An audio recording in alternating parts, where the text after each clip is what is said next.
and blessed unity with the L-O-V-E. Love is the solution, so set your love free with the L-O-V-E. Further evolution and blessed unity.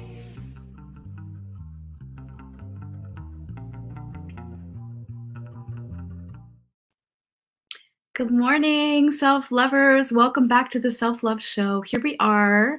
I'm Dawn Light, and your co-host, and also my beautiful sister here, Trish Wright.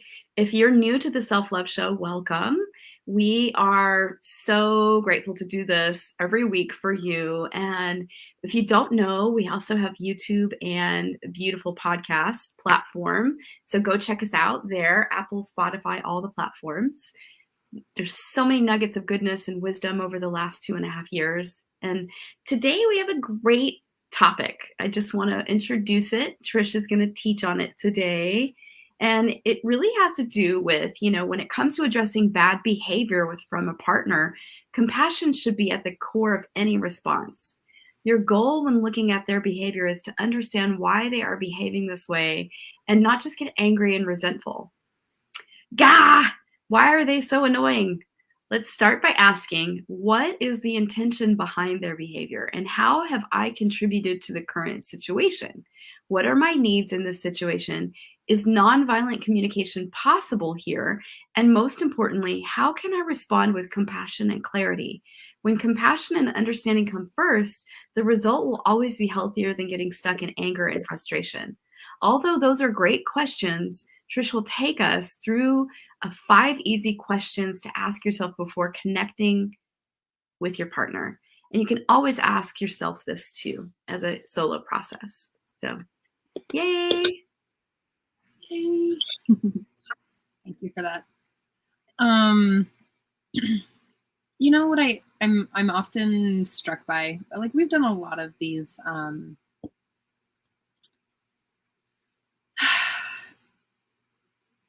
these conflict resolution ones. And the thing that I want to say is that I'm going to give you like 5 easy questions. And it's like, yeah, they're easy if you can remember them in the moment. And these things are so important to remember, to be compassionate with yourself when you mess it up, because these are practices, right? It's not something that we just like, okay, I got now 5 easy questions and I'm going to ask them when my partner does that annoying thing, or when they provoke me, or, like, want to like precursor the whole show with that. Because it's like, how often do we feel upset and fiery, or and even like uncontrollable in that space because you feel slighted, or your brain made up a story that this is something that is happening, or do you feel hurt or neglected, or something that maybe you felt before, like maybe in childhood, or judged, or a need not being met. Exactly. There's so much going on. There is so much going on. I've been posting a little bit about jealousy because I have that thing coming up in January. And there's been a couple of kind of pokes at like, well, jealousy is envy. And I was like, I don't actually, like, it doesn't matter the word that it is, like the distinction. I'm more interested, and when I take my clients through, I'm more interested in what's under the disrupt, what's under the spicy feelings. Now, don't get me wrong, I am all for defining, creating language around the feeling, like to be able to communicate all of the things, all of that. And what I'm finding that and noticing that's incredibly helpful is getting under the, whatever you want to call it, the jealousy, the anger, the frustration, the annoyance, the hurt, and getting, what is it that I want and need? What is the value that's being like poked at? Where is the disconnect that like I've made up that you don't feel the same way, so now we can't be connected in some ways? Like there's those types of pieces where there's like, what is underneath that? What's under the envy? What's under the jealousy? What's under the disconnection? The feeling of defeat or the pull away, the sadness that comes when one person pulls deeply away out of fear. Well, and just as I think that this piece right here, the pull away, has a nervous system disruption, because a lot of us, without getting into attachment theory too much, it's like a lot of us, like, we didn't have secure attached parents who were fully resourced, or at least like 80% resourced, to have conversations with us about what's going on in their worlds, and that, like, how to really manage the world as children. So a lot of us, like, when there is a pull away, we're energetic beings. So a lot of us are like, wait, what was that? That the pull away can feel really scary, or nervous system dysregulating, or it could feel like threat, because that's something that we experience as children. There's lots of different, like, combinations of this particular thing, and how children have moved in attachment theory, or in like anxiousness or avoidance or disorganized. Like, well, without going into any more depth of that, if you are interested in attachment theory, go back and listen to Shayna or Mike Thomas or Felipe, who are much more educated in that realm. But going back to this piece around 5 questions to ask yourself before getting into conflict. Now, in the ideal world, if we had, good morning, hi Scott, hi Robin, oh, our friends are here. If we could slow down enough to ask a couple questions, and we've already touched a little bit on childhood attachment or childhood feelings, and this is where I'd love to go a little bit, unless you have something to say. No, I love this. I love this conversation, because it's really, like, I think all disconnect or all issues in relationships really are rooted in some place in our childhood, a place we didn't have our needs met, or a place that a deep misunderstanding or misidentification around whatever unfolded at that time period in your life. It's rooted there. Yes. Okay, so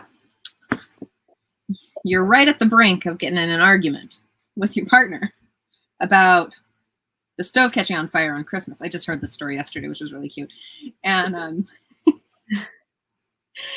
and you're seeing your partner. This means a lot to you. This is like a very expensive household item. Maybe you don't have the money to do that. Your thing caught on fire. You have flaming hot, glowing red sugar cookies that you can't even touch because they're freaking like flaming. Yikes. Literally. Now you've got some choices here. You're probably feeling, I'm speaking as you, as in like the theory of how I'm hearing this story. Yes. Like, you've got a couple of choices. You're watching this whole thing. It's going to cost a boatload of money. It's scary. You're like the things like beep, beep, beep. And your partner's like, oh my God, freaking out, call the fire department. You're like, all right, trying to get rational. There's so much going on. Now you got a couple choices. You can be like,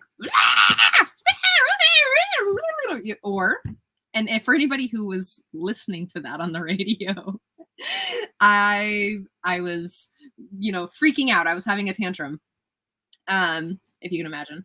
And, or if you can slow down enough, and this is the tricky part, right? This is within lots of practice. You'll mess it up a zillion, probably like 565,000 times. It's okay. Be gentle with yourself here. But that one time after the 565,000, that one time you're gonna be like, oh my God, I can slow down right now. You can slow down and be like, okay, how can I make this better? I can create a solution in the moment. If it's necessary, like, please don't fix someone who doesn't want to be fixed. Ask them first. Grab the fire extinguisher from under the sink. Exactly. That's where mine is. Yeah. So you can do that. You can okay, put out the immediate fire. Yes. And then come to the situation with compassion and kindness. And what I thought, okay, so what actually happened in the story is that she wanted to make sugar cookies, because his sister makes these amazing sugar cookies that are delicious and super organic and super no sugar. and she wanted to like be invited to participate in making the cookies. Hmm. So And yeah, her thing was about communication and connection. yeah, and she also but the stove didn't do the right thing, like something shorted out and they couldn't shut the stove off. So Right. it lit on fire, it lit the cookies on fire, and the unit was burning. So he turned the electricity to the entire house off. And then was like, "Oh love, it's okay." She goes, "I'm not a baker." He goes, "Oh love, it's okay." It's we That's needed so a new stove anyway. Oh, that's really sweet. I know, and I was like, wow, there's so many ways that this conversation, like, and then I could see her kind of like feeling like really, she felt really held in that moment by her partner. I was like, oh, thank you, instead of being like, More dysregulated by someone's because she already felt bad. Yeah. She already like all this dream of being like connected to the sister, like that already crumbled. So there's like doubles here. She probably felt really small, like, oh no, I made a mistake and I'm bad and wrong and like, So yeah. So again, like there's ways that we can choose to be compassionate, and also just flip it just a little bit, right? Did she feel small? Yes. Did he feel small? Probably yes, because this is how when our triggers get triggered. We get like, oh.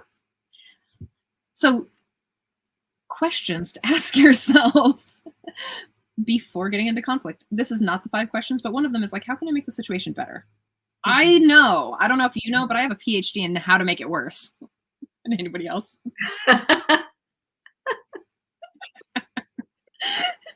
I mean, I'm really skilled at making it worse. This is why I became a relationship coach, is because I've spent my whole life like working on ways to make it better. Good for you. Yeah. Building skills to make it better. I just want to say, honestly, we're human and we're doing the human thing together. And honestly, it's our nature, it's our spiritual curriculum to trigger each other innocently. Innocently. It's not that you're walking into the room like, I'm going to go trigger that person. They have no intention, but you're guided sometimes to say this specific thing in a specific way that's going to trigger the F out of somebody, and you're not intending to do that. It's from a genuine and innocent place sometimes that you're just asking a question and you had no idea that there was this raw, intense material just waiting to be, but it's in their energy field because it's unresolved, and they have an attractor field in a way energetically that's drawing in the people that are going to ask that question, because that's how God works through us, is really seeking that hot spot, that button to be like, oh, it's right there. And so I just wanted to preface that, that it's important to remember your people love you even if they trigger you sometimes. And even if you trigger the others by accident, you have to remember not to take it on when they're triggered. This is their curriculum. But that's the thing. It's kind of set up to trigger your stuff too, Mm-hmm. at the same time. Mm-hmm. And I think the reason why, one of the reasons, like, never, if I'm speaking in absolutes, it's just how I feel. You can take it on as my opinion. I'm not going to say that anything that I ever say is the truth. That's really up to you. One of the things that I think is the reason why we get so triggered is that we take off our, like, the walls of protection to be with our people. Like, I'm taking layers of protections subconsciously off to be close. And when I mean intimate, like emotionally and mentally intimate with you, to be my friend, because I want that. And so I keep delayering some of these protections where I don't have to hide the most intimate, insecure places of myself. I don't have to hide those things from, well, I think that I don't have to hide those things from you. And it is likely that in your humanness, you will step on one of my sensitivities without even knowing. And I will do the same. I will step on one of your insecurities without even knowing. Because you've let me in. And I'm also just like a big glumping human, like, hey, I love you. You know, I'm going to just step into that one, you know? How many people have experienced this? Like, if you're listening out there, raise your hand. How many people have experienced this? And again, it's because I've let you close enough to me to touch that one. Mm-hmm. What is the saying? And this is how we heal together. Yeah. It builds honesty. It builds honesty and integrity with one another, and an available opportunity to go deeper with our vulnerability and intimacy together. If you take the opportunity. Yes. And see it as an opportunity. Well, conflict is an opportunity for intimacy. Mm-hmm. It's about how one resolves, or how one comes back into, or how one takes accountability. Mm-hmm. Like, I mean, I mess up all the time, like all the time. If I wish that I could do it perfectly, and I know that I can't. So I'm A, really compassionate with myself, B, really, I take ownership of my impact fairly quickly. If I don't understand how the person feels, I ask, like, hey, how did that land for you? Oh, I see that it landed that way. And I can acknowledge that that's what it caused.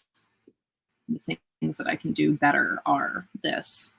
Mm-hmm. And I'm not going to be like, oh, I didn't mean to do that, and like deflect, because that's going to make it worse. Mm-hmm. That does make it worse. Deflect. It makes it worse every time. I mean, how often does it work? Anybody got any statistics on that? And I mean, really, like, people want to be seen. People want to be heard. People want to know that you are conscious enough of that person, that other person that you're with. They want to know that they mean something to you, and that you're thinking about them, and that it's not necessarily to validate their feelings, but it's also to like work really reality together. Like, oh, this is what you did, and this is how it made me feel. Oh my God, I didn't realize that my being myself would impact you like that. Mm-hmm. And then it's on the person who did the thing to decide what to do in some ways. Like, I can hear the other person and what they need from me, and that might not be in my even capabilities, let alone willingness to be able to make maybe that change. That could be an incredible stretch for me, or it could be like, oh, that's easy. I can do that. I can call you and reassure you, or I can do these things, but I can't chop off my foot and hobble for you. Like, I can't do that. So that's where conflict you get to negotiate reality and create new ways of relating. Mm-hmm. Beautiful. Okay, where are we at? I know I'm dragging these 5 questions out for fun, y'all, for fun.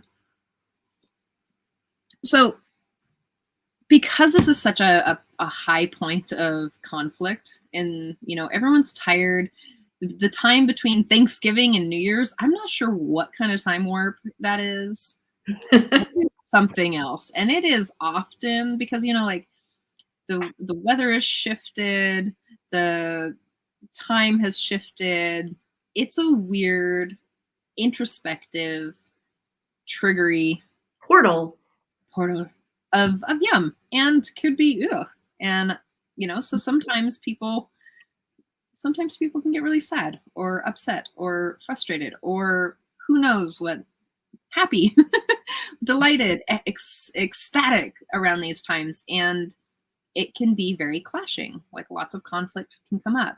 Your how resourced you are can be very limited in these places. And sometimes we don't even know that we're not as well resourced as we possibly can be. If I just partied all weekend or all Christmas, and now I'm on a Thursday morning being like, oh, I'm tired and my partner keeps doing that dishes thing or whatever they're doing, and my patience is as thin as a piece of silk, and I'm snappier.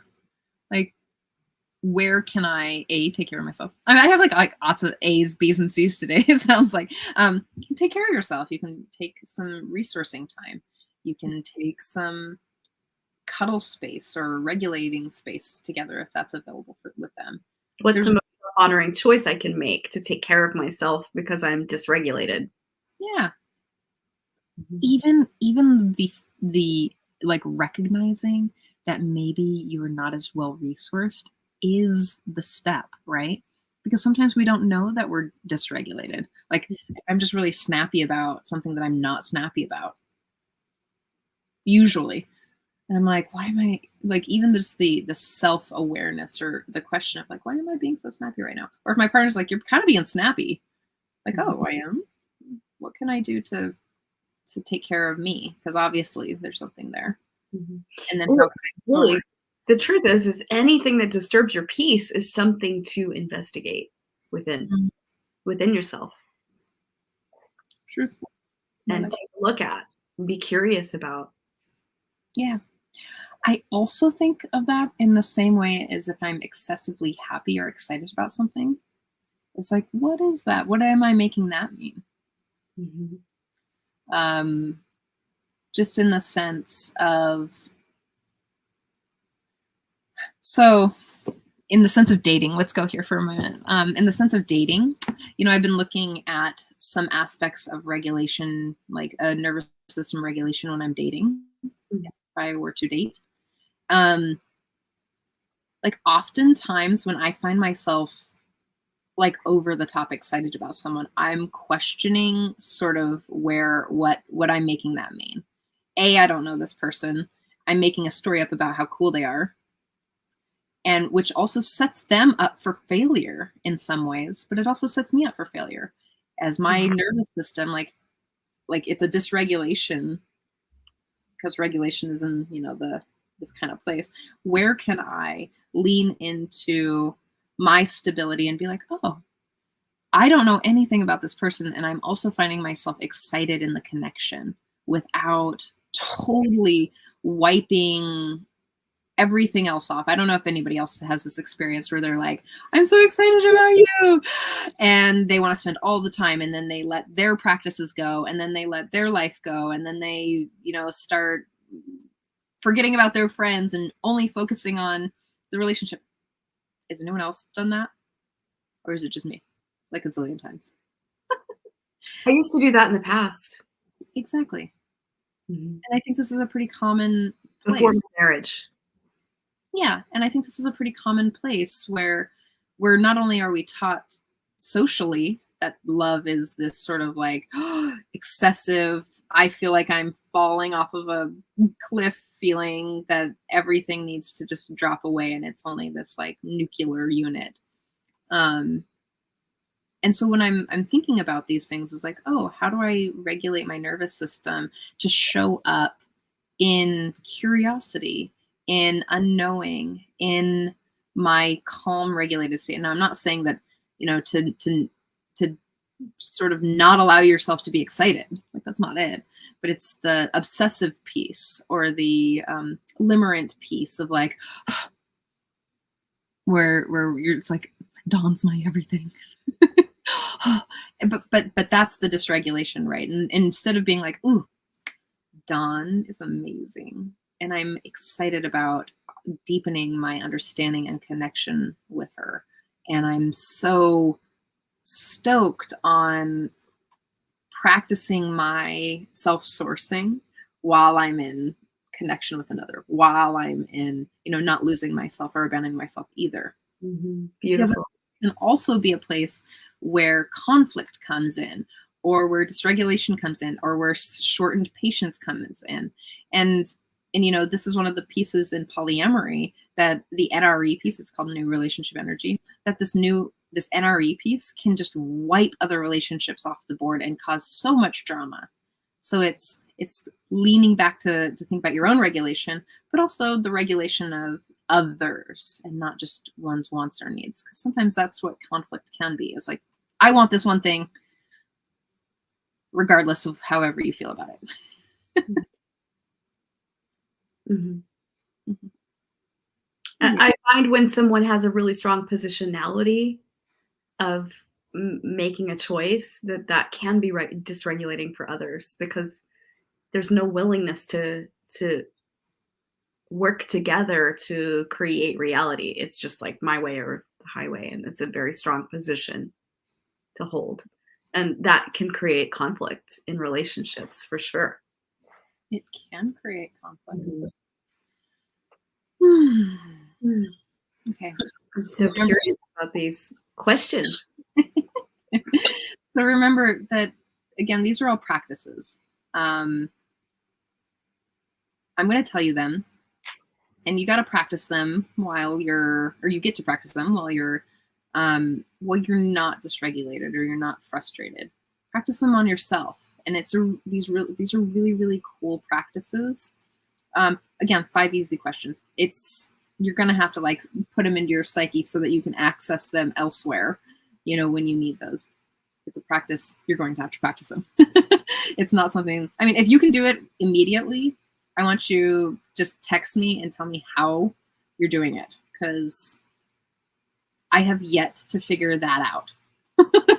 And then the main thing to really focus on here is just to be compassionate with yourself and others, and not compassionate to the point where you're abandoning either of you, but really compassionate in the sense of like, what's the most loving action, and how can I accept this situation? But to really be like, hey, you're gonna mess it up, likely, and it's okay.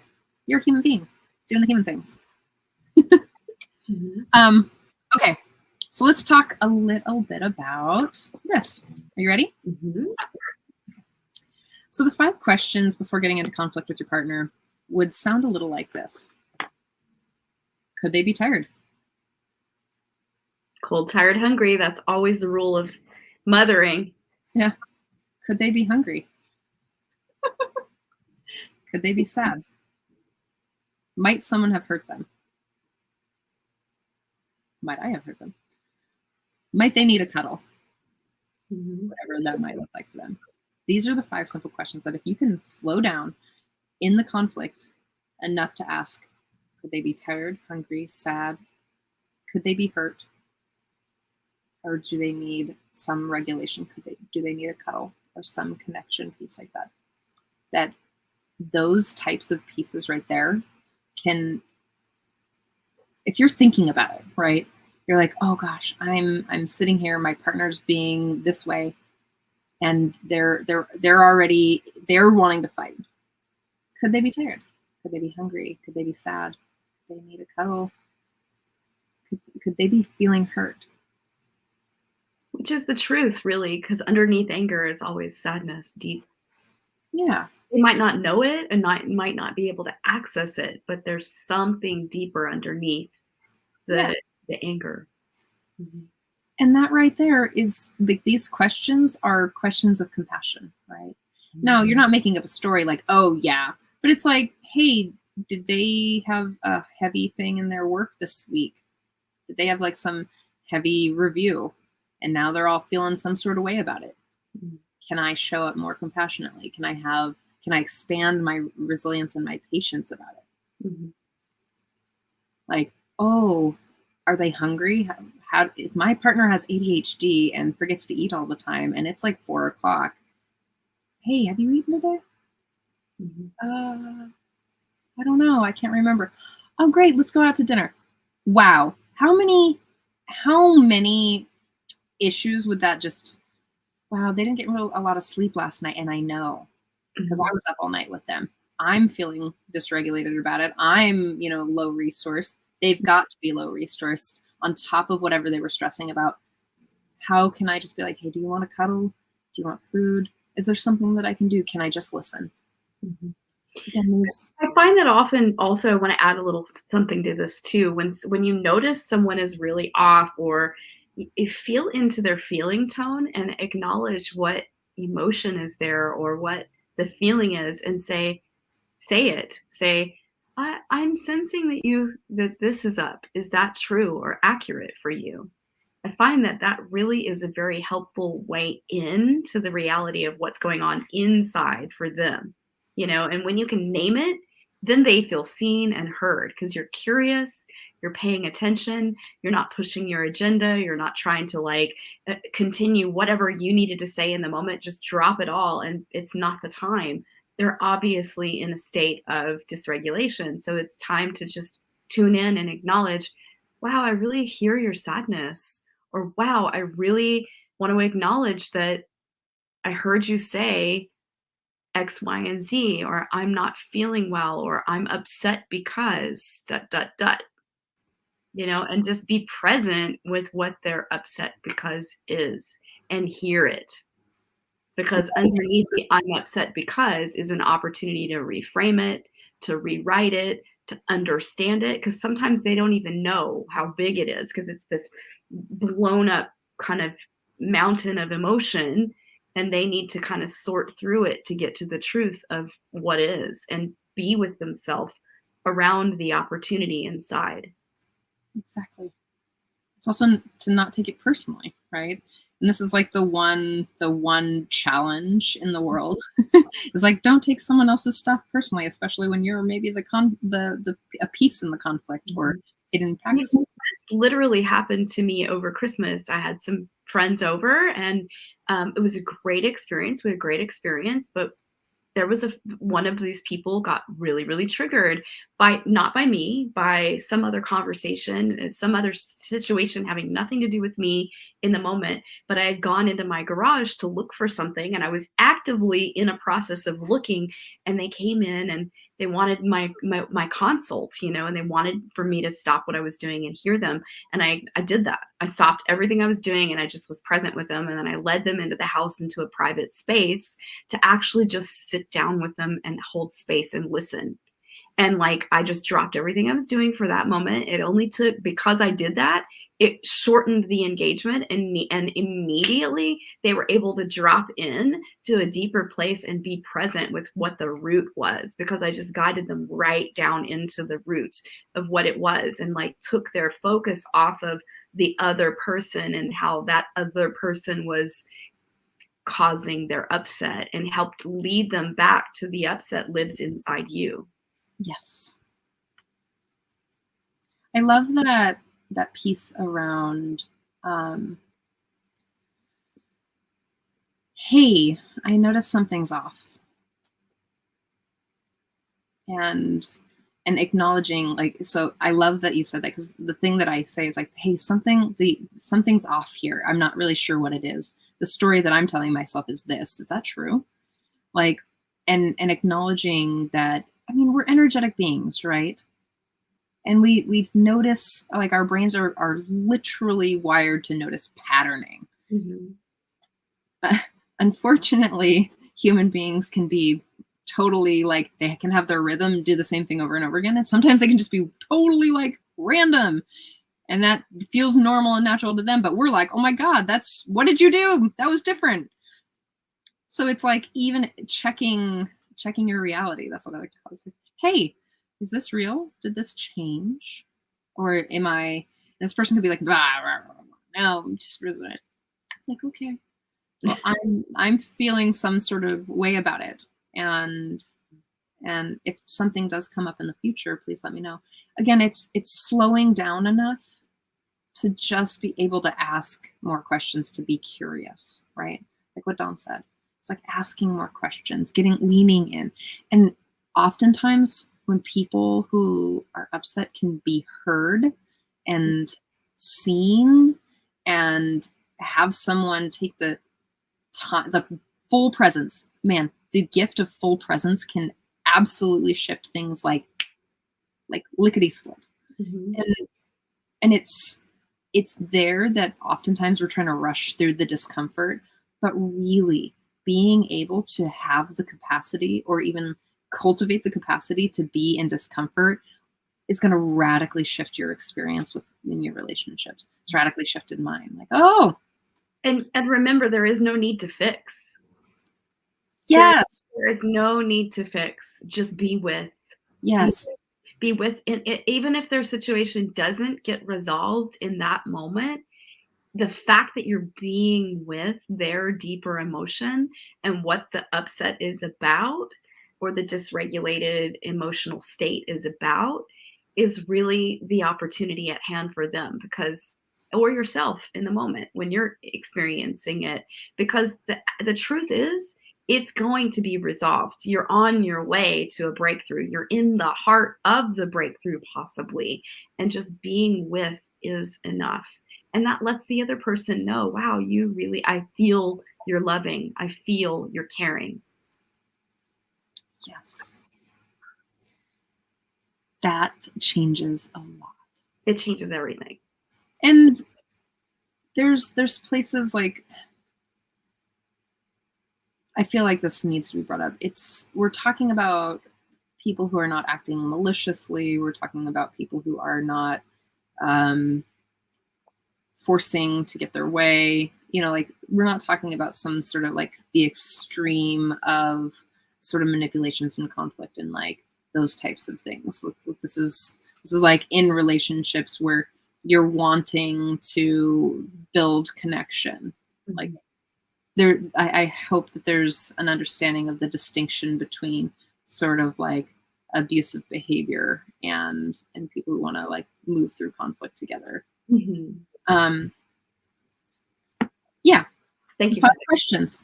Yeah, I mean, I think it's just important because I know that when we come on here, we're sometimes we can speak in like these absolutes or these like very like these tools and these practices are to be practiced. And if you're in an abusive situation, this might not work. It's just straight up. And it's hard to make the distinction sometimes about those things. And if you are in an abusive situation, please reach out.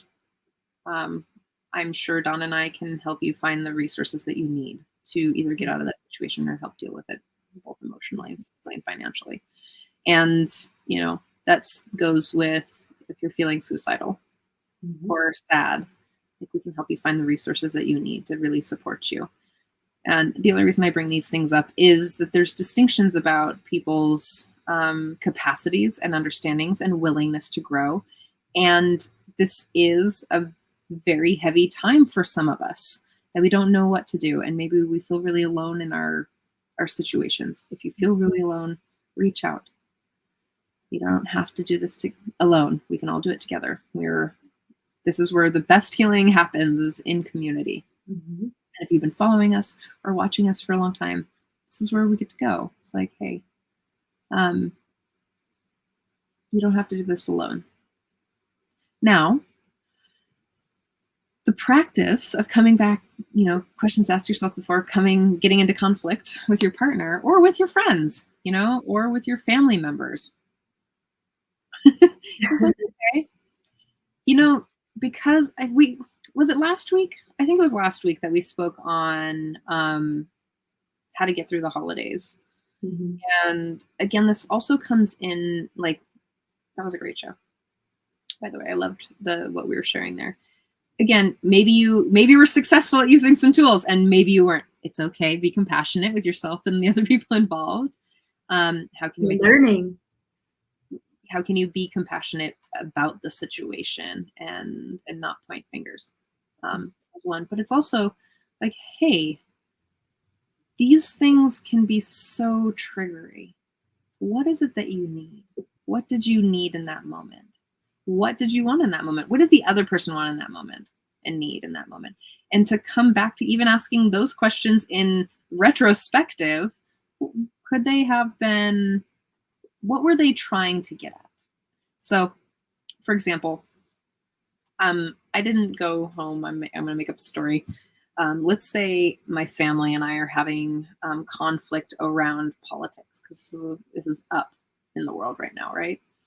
And I often, because people have differing beliefs about, well, everything, a lot of the time, that I kind of look under what those people are saying. So if I have this belief about one side and I'm just stuck on it, and my family is stuck on it too, on their own other side, I often am like, well, what is the common denominator that we're really looking at? Maybe it's safety, maybe it's connection, maybe it's body autonomy, maybe it's freedom, or maybe it's financial, economic safety. Who knows what it could be? But if I can boil it down to really what they're saying, so listening what's underneath that, what is the value that this other person is arguing? Like this right here has literally helped me understand so many people. Oh, they want freedom. And this is the strategy like that they see is the most effective strategy to get freedom for not only them, but for other people. Mm-hmm. And, or maybe they're worried that they keep impressing on me about ... They really care about me. And this is the strategy that they've developed to show me that they care and that for my safety. Okay. I love you. Thank you for caring about me. And thank you for worrying about me. I understand that you have a lot of fear, and this is the way that you want to keep me safe. I appreciate that. Mm-hmm. Like even just that will shift the way that will shift that for them, even for you, even like, oh, they're worried about me. I see that, you know? And it's also finding places of like slowing down to ask yourself about the conflict. What is it that they want? What do they need right now? Mm-hmm. They're really feisty about this one thing. What am I not hearing that they want me to hear? That's why they're getting louder or more pokey. And that's sometimes I'll just ask that. What is it that I'm not hearing that you want me to hear? Mm. Great question. Love that. Because oftentimes the banter that they're sharing about whatever it may be is not actually what they want me to hear. Oftentimes it's like, I want you to hear me and how much I care about you. Oh, I missed that. I want you to hear that I'm really hurt about this specific thing. Yeah. Whatever it is. I want you to hear that I think that you're causing harm for other people. Oh, I see. Okay, tell me more about that.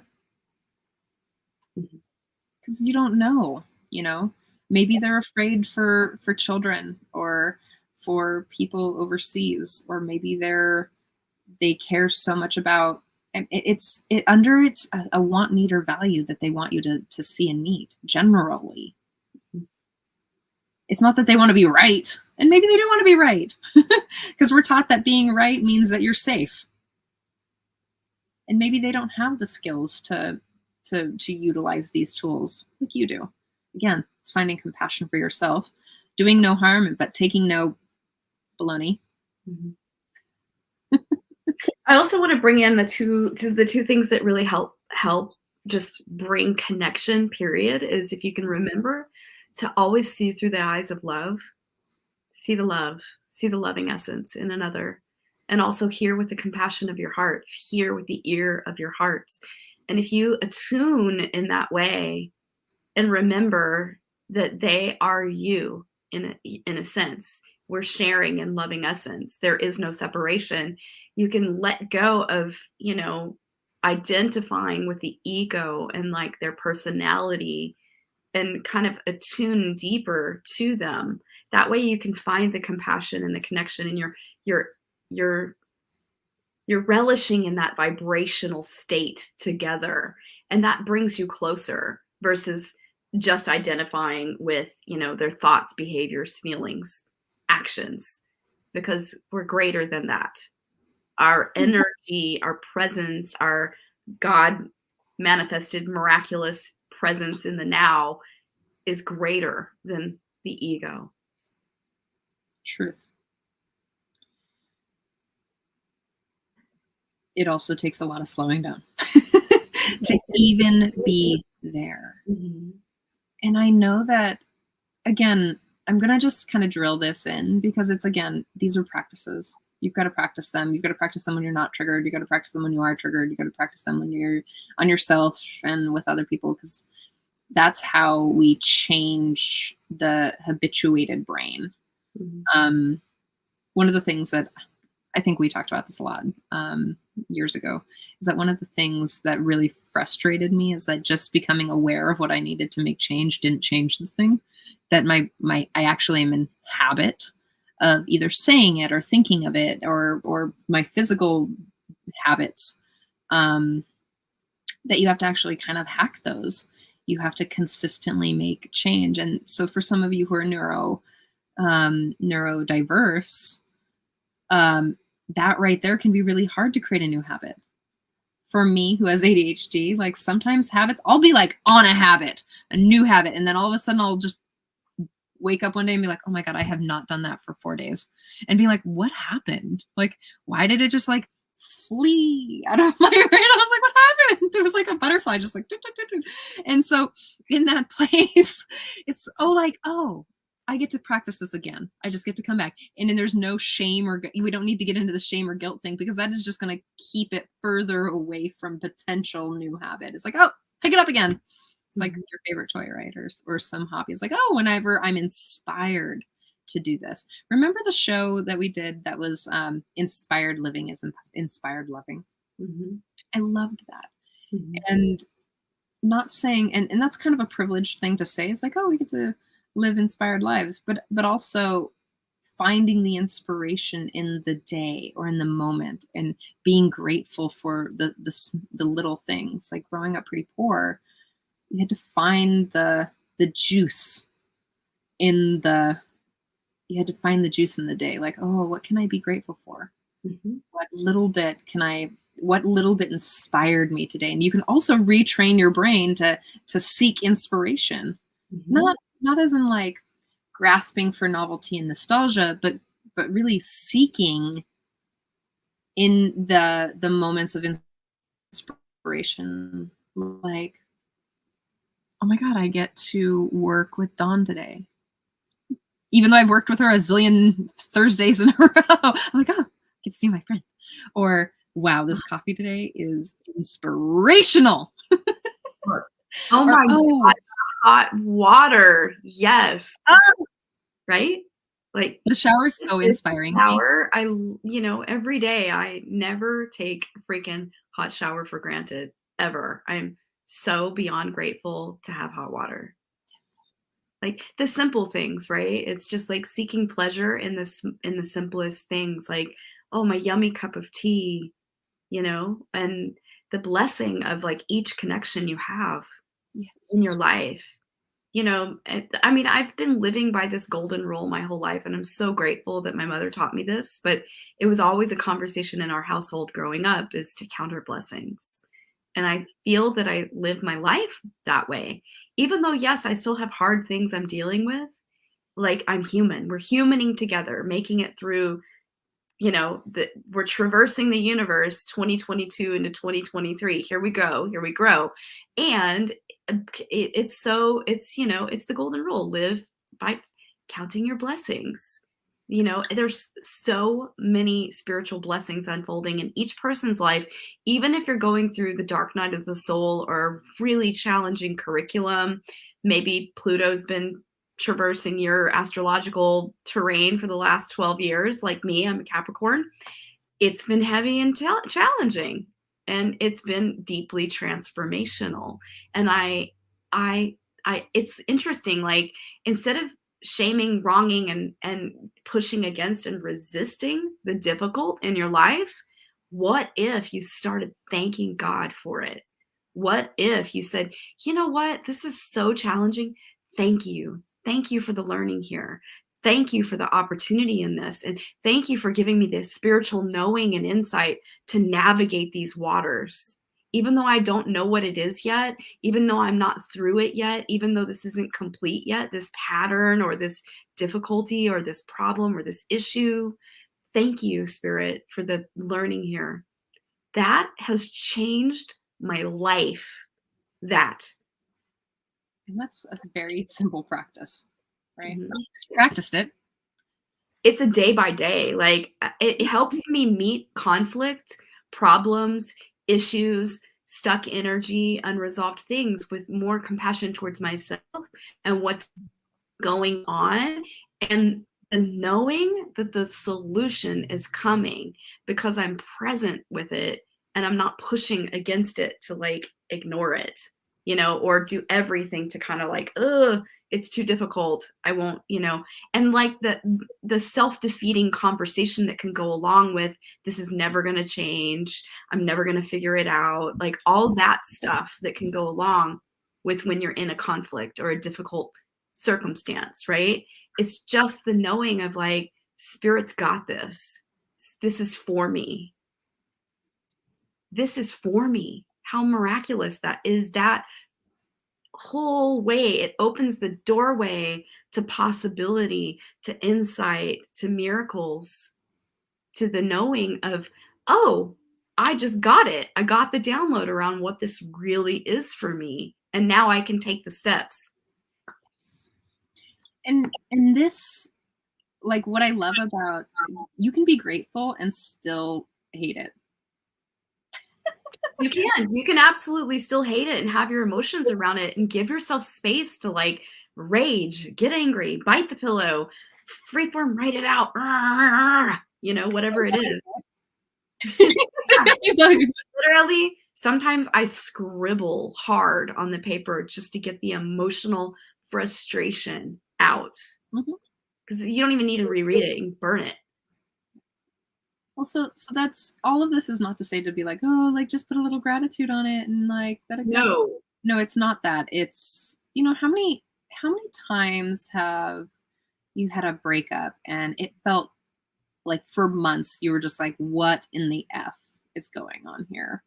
And how am I, like, it's about me, it's about them. You know, it was just traumatic. And then afterward, you're like, oh, I can see why I needed to go through that because I'm such a better person, or I raised my standards, or I now am more clear about what I want, more clear about what I need, more clear about who I am, and how much self-awareness it brought. Oftentimes what we don't see is how the conflict, whether that's within us or externalized in some way, how that's an opportunity to deepen our love in the moment, our love for themselves now, and each other. It's not to say like bypass it, like don't do that. I mean, I don't know if anybody else has tried to just bypass it all with the spiritual stuff or with the other stuff, you know, like chemistry or people or whatever. Like, has anyone else ever done that? Me? Now I've done that.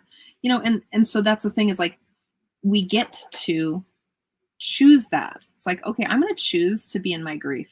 It's going to wash over me. It's going to come up at the most inopportune times. It's going to come up. I'm going to feel icky about it. It's going to be deeply uncomfortable. Can I hold that place? Can I love that place? Can I be in that place without running away from it? And find some aspect of gratitude. Again, it's not a like a button or a Band-Aid to like push or to put over it. It's really to be like, oh God, I'm going to feel this. I'm going to dance it out. I'm going to cry, scream, write, scribble, whatever it is. And I'm going to see that there's, even if it's not about the situation, finding gratitude within the day. Within, like, wow, I'm really grateful that here's a real one. I'm really grateful that I'm choosing to protect my peace right now. Not P-I-E-C-E. I hope I spelled that right. Or yeah, but P-E-A-C-E. And protecting my peace, which means that I'm also protecting other people's peace. I'm really grateful that's what my practice is right now, because it's changing how I show up in the world. It's changing who I show up with in the world. It's changing how often I go out, which is rarely, and how much more regulated. I'm really grateful, even though there's a lot of things in my life that I'm uncomfortable with and still working on making friends with, right? Again, and then also asking myself these questions. Could I be tired? Am I hungry? Am I a little sad? Am I feeling hurt about something? Do I need a cuddle? Like those 5 questions, I was like, huh, these are really great questions. Am I hungry? I'm probably hungry. I'm kind of being a B word. Or am I sad? I'm a little scared right now. Can I tell someone about that? That can hold my fear? Is there someone that I can ask for a cuddle that might help me feel like safe in my body as well? Because maybe there's some things that aren't safe in my body. Again, these 5 simple questions you can ask yourself. You can practice them on you. And then you can also practice like, oh, is Dawn feeling sad, hungry, tired? Does she need a cuddle? Did someone hurt her? I need a cuddle. I'm joking. Exactly. You know, and I think that you all who have ever been following this show for some time, or follow Love Coach Academy, or follow any of these other like amazing coaches all over, or even spiritual gurus, or even Dawn or I, that it often comes back to compassion. It often comes back to empathy and like remembering that maybe my experience isn't the only experience. Mhm. That there's 8 billion realities, give or minus a billion or many, on this planet. That this right here, if I can just recognize that my lived experience is mine, to be compassionate with what that experience is, because it's a very unique experience than anybody else's in the world, and there's no way that I can fit into the social norm of anything, and to be compassionate that that's just going to happen, and to also be like, wow, Dawn is living her whole wild, beautiful life, and she's got a very different reality, like the way she perceives it, and I can also figure out ways to negotiate reality with her and meet in the middle.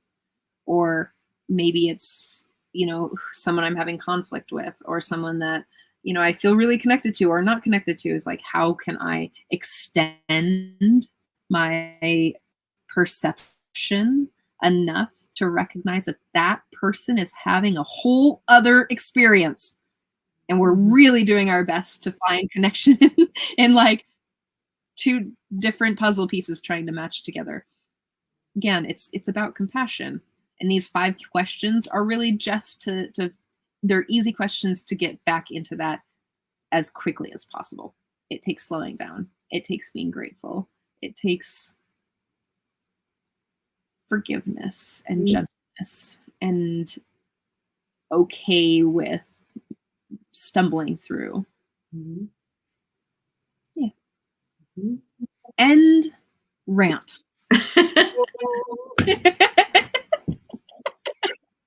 I also just want to seed the conversation with, right now is such a precious, sacred time. We're closing out 2022 and moving into 2023. And I just want to, just remember, send light across the earth, send light to every being, every spiritual being that's on this planet, that, we are all here for a purpose and a reason, doing our inner work. And yes, the planet is changing. Yes, there's big occurrences happening.